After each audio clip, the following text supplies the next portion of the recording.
আসমান বানাইছি আমি, জমিন বানাইছি আমি, পাহাড় পর্বত গ্রহ নক্ষত্র তামাম পৃথিবীর সৃষ্টি জগৎ বানাইছি আমি, সমস্ত মাখলুকাত বানাইছি আমি আল্লাহ রব্বুল আলামিন আমার বন্ধুর চাইতে সুন্দর করে দ্বিতীয় আর কোনো মানুষ কোনো প্রাণী এই জমিনে বানাই না।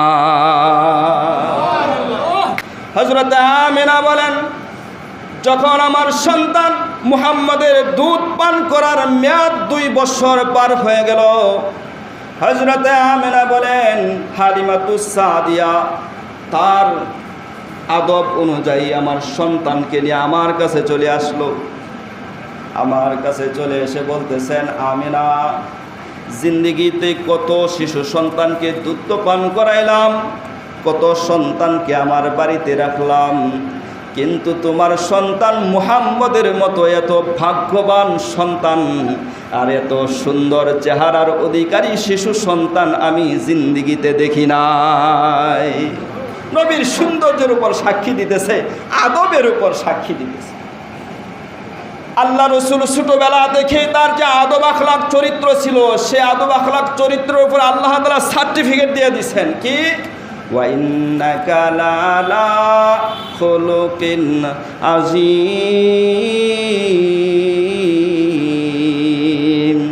ওগো নবীজি, আপনার চরিত্র হলো খুলুকে আজিম, আপনার চরিত্র হলো সর্বশ্রেষ্ঠ চরিত্র। উনি উম্মতকে নিয়ে সবসময় পেরেশানি থাকতেন, ছোটবেলা থেকে উম্মতকে নিয়ে পেরেশানি থাকতেন।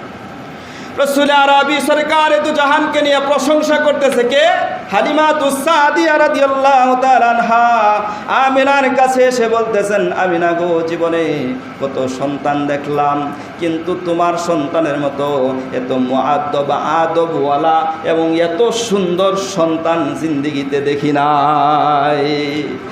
আমিনা রাদিয়াল্লাহু তাআলা আনহা তখন বলতেছেন, ও হালিমা, জীবনে কয়টা রাষ্ট্রে গেছো? মাত্র তায়েফ আর মক্কা, এইটুকুই সে বলতেছ যে এমন সন্তান আর দেখো নাই। আমার জিন্দেগিতে, আমিনা বলেন, আমার জিন্দেগিতে আমি কয়েকটা রাষ্ট্র সফর করেছি, কিন্তু আমার সন্তান শিশু মুহাম্মদের চাইতে সুন্দর আখলাক ওয়ালা চরিত্রবান সন্তান আমি জিন্দেগিতে দেখি না। আল্লাহ রাব্বুল আলামিন তখন জিবরিলকে ডাক দিয়ে বলেন, জিবরিল, আমার বন্ধুর প্রশংসা হয় নাই, তুমি যে প্রশংসা করে আসো। জোরে বলেন সুবহানাল্লাহ। আল্লাহ তাআলা ছোটবেলায় জিবরিলকে পাঠাইয়া দিলেন, নবীর ছোট্ট বাল্যকাল অবস্থায় জিবরিলকে পাঠাইয়া দিছে রসুলের প্রশংসা করার জন্য, কিন্তু তিনি যে পয়গম্বর হবে তখনও কেউ জানে না।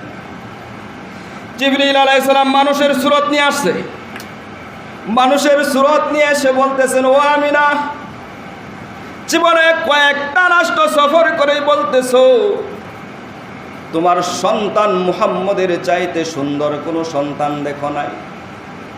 ও হালিমাতুস সাদিয়া, জীবনে 2টা রাষ্ট্র সফর করে বলো তোমার সন্তানের চাইতে সুন্দর সন্তান নাই।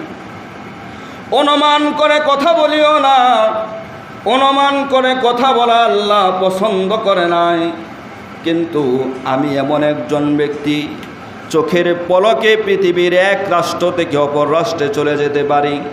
আল্লাহ তাআলা আমাকে 650 ডানা দিয়েছেন, পাখা দিয়েছেন। 7ম আসমান থেকে একটা জাপটা দিলে চোখের পলকে আমি জমিনে চলে আসতে পারি। আমি তামাম পৃথিবীটা ঘুরে ঘুরে দেখেছি, এমন কোনো রাষ্ট্র নাই যে রাষ্ট্রে আমি যাই নাই, এমন কোনো এলাকা নাই যে এলাকাতে আমি যাই নাই। ও হালিমা, ও আমিনা, মনে রেখো, আমি তামাম পৃথিবী ঘুরে ঘুরে দেখেছি, তোমার সন্তান মুহাম্মদের চাইতে সুন্দর কোনো শিশু আমি জিন্দেগিতে দেখি না। আল্লাহ রাব্বুল আলামিন তখন ডাক দেয়া বলেন, আমিনা, তোমার প্রশংসা হয় নাই। ও হালিমা, তোমারও প্রশংসা হয় নাই। জিবরাইল, তুমি স্টপ, তোমার প্রশংসাও হয় নাই। আমি আমার বন্ধুকে বানাইছি, এবার আমি আল্লাহর জবান থেকে আমার বন্ধুর প্রশংসাটা শুনে নাও।